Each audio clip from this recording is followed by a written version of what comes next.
یکی از سوال‌های پرتکراری که در حوزه نرم افزار پرسیده میشه اینه که از سایت و نرم افزارهای آماده استفاده بکنیم یا بریم به سمت طراحی نرم افزارهای سفارشی متناسب با کسب و کار خودمون.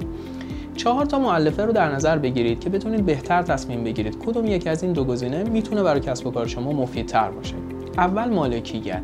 بعضی از نرم افزارها خاصیتشون اینجوریه که مالکیت معنوی تو اونها نقش پررنگی رو داره. شرکت‌های بزرگ، استارتاپ‌ها، شرکت‌های خدماتی که حتی بعضی موقع‌ها بعضی از ارزش اون بیزینس رو این نرم افزار تشکیل میده، بهتره که به سمت نرم افزارهای سفارشی برن. اما اگر در حوزه فروش محصول در حد کوچیک یا تولید کار میکنید تا جایی که با نرم افزارهای آماده با چالشی مواجه نشدید، میتونید از نرم افزارهای آماده استفاده کنید. مورد دوم کاستومایز بودن نرم افزارهای سفارشیه که با تمام اجزا و تار و پود کسب و کار شما میتونه همخوانی داشته باشه. اما نرم افزارهای آماده طبیعتاً با همه اجزای کسب و کار شما همخوانی نداره. اگه این مورد براتون مهم نیست، میتونید از نرم افزارهای آماده استفاده کنید.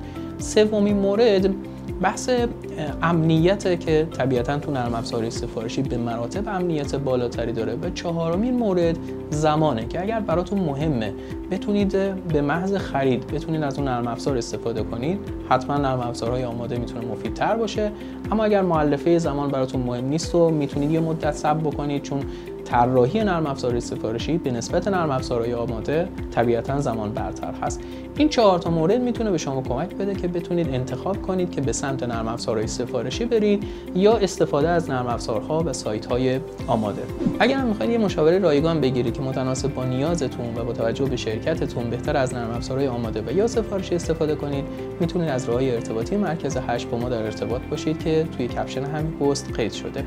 هلدینگ خدمات نرم افزاری 8 ضامن کیفیت، تخصص و اعتبار پروژه‌های نرم افزاری شماست.